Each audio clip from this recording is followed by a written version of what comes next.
If you're a teenager who doesn't have a job, wants to get a job, can't find a job, has no money, and wants to make money, this video is for you.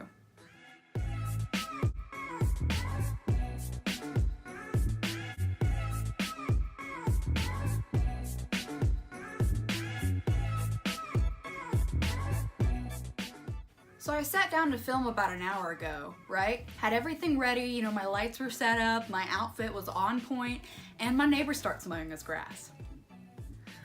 So I lost an hour of daylight.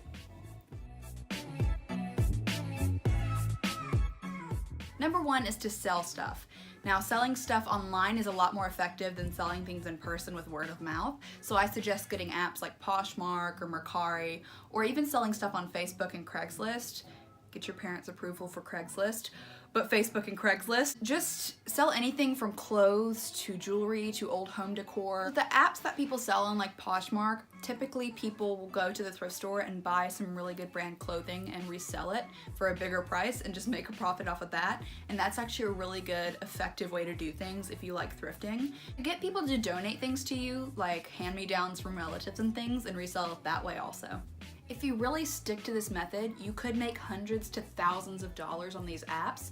If you really reply to the people who message you, actually mail the things in time, and just really stick to that job, that could actually turn into a full-time job. So my second idea is to declutter for people or clean for people. And I know for the lazy teens, this isn't the best idea, but if you organize for people, like organize their makeup collections, organize their art rooms, it's actually really fun and you can make a pretty good bank off that.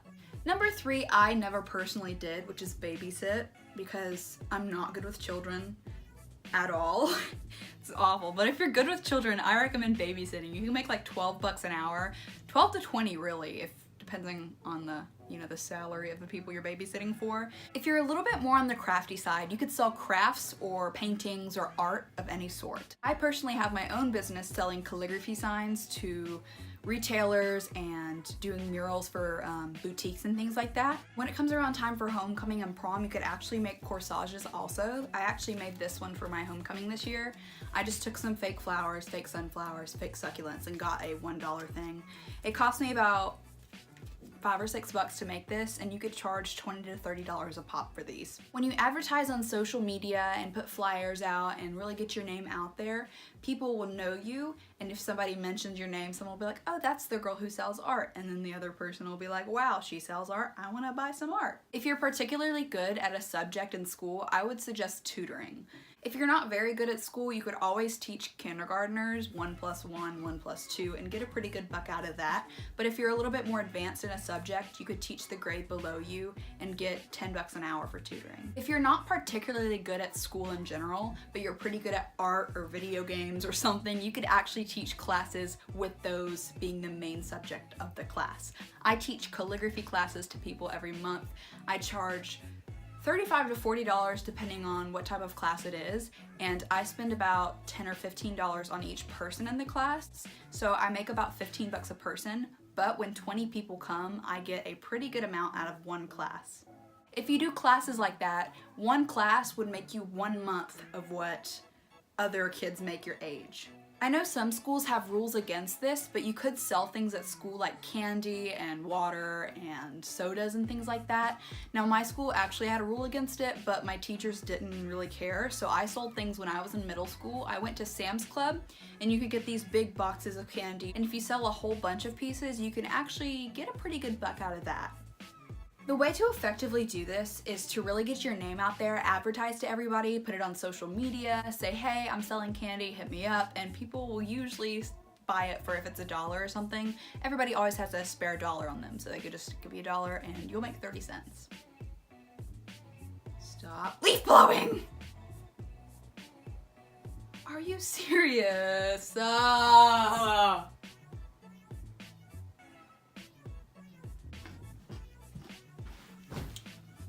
20 minutes later, he decided to stop leaf blowing. Number 8 is for people who live in a little bit smaller area. I would suggest messaging a bunch of clothing stores and boutiques and things like that and try modeling for them or becoming a brand ambassador. Don't lose hope on this. You'll probably message a lot of boutiques before you get replies back. I messaged about 30 of them and only 3 or 4 replied. Number 9 goes back to the selling crafts idea I mentioned earlier, but you could sell things at local fairs and farmers markets. You could also start a little garden if you wanted to, sold some stuff at a farmer's market. I would recommend selling crafts at a farmer's market, bake sale if you really like baking, things like that, and you could actually get a pretty good amount doing that. So if you're not on the craftier side, do a little game booth for kids. Let's say you spend $30 total getting all the supplies for the game booth and the kids pay $5 a piece to play the game. You're gonna make a lot of buck off that. My last idea for teens to make money is to rent out your video games or books, which is kind of a weird idea, but it actually works. You could charge a rental fee for like a week or 2 for these video games or books, and then charge a late fee if anyone turns it in late. But it's kind of, if you just have books and video games sitting there, it's a really good idea.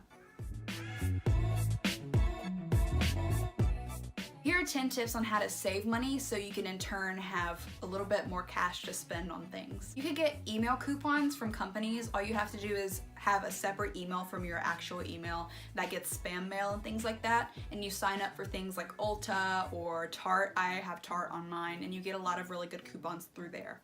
This relates to number 2, which is online coupons. A lot of places like Hobby Lobby and Michael's will have online coupons you could use anytime you go to the store. Hobby Lobby's is usually a 40% off any one item, which is a huge steal, and all you have to do is go to their website, show them the coupon, and get that 40% off. Number 3 is to share meals when you go and eat out or get water, because you could get Cokes and things when you're at the house, and restaurants really overcharge you for those soft drinks. Many restaurants will also have ginormous portion plates that one person could never eat, so you could share a meal with someone if the restaurant allows it. Number 4 is to keep a change jar, and I personally had to start doing this because I didn't really realize how much change could add up. I would always just kind of give my change to someone here, give my change to someone there, and then you're all out of money all of a sudden and you're like, where'd it all go? It's probably in change that you accidentally gave to somebody. A change jar, once you actually fill it up, could add up to $300, $400, and it really, really works. Number 5 is to look up saving plans, which there are a lot on Pinterest that you could look at. They just show you how much you could save each week to in turn have enough for something that you're saving up for. This really helps when you're saving up for vacation or wanting to buy something like a MacBook or something a little bit bigger of an item. Number 6, a lot of people will not want to do or be very hesitant in doing, which myself included. I used to be very hesitant on doing this, but any money you make, put 40 to 50% of it in a savings account to save for later. I'm putting mine into an account where I can access it when I'm 17 or 18 to buy myself a car or save up for college, things like that. You want a G-Wagon for your 16th birthday? I need my G-Wagon. There's no question. I need it. Number 7 is to swap clothes with friends. Now this kind of sounds a little weird, but a lot of people want to donate clothing, and all you have to do is get all your friends together with just some clothing that they want to donate, and you just swap clothes, and that'll save you money on anything you want to buy in store. You pretty much get it for free because you're going to donate that other item anyway, so you just swap it out and get a new fresh piece for your wardrobe. Number 8, a lot of people can't really access, but I would totally recommend it if your school does dual enrollment. Now, dual enrollment is pretty much where you do a couple classes at the high school and a couple classes at a nearby college to get college credit. And these classes are free. This will save you so much money when it comes to college. Number 9 is to only buy things that you need if you don't have a whole lot of money. If you don't have a whole lot of money, you don't want to go spend it on frivolous things. You only need to get things that are necessities for your everyday life. Number 10 is to go thrifting. Now, I cannot push this on you guys enough. Thrifting is the best thing that I've ever done to save money.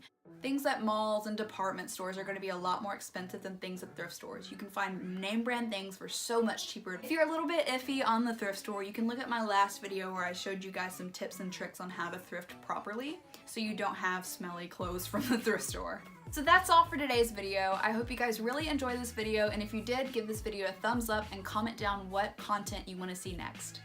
Please subscribe to my channel and click the notification bell to get notified anytime I post a video, and I'm planning on posting Mondays, Wednesdays, and Saturdays. Thank you guys so much, and I hope you have an amazing day. Mwah.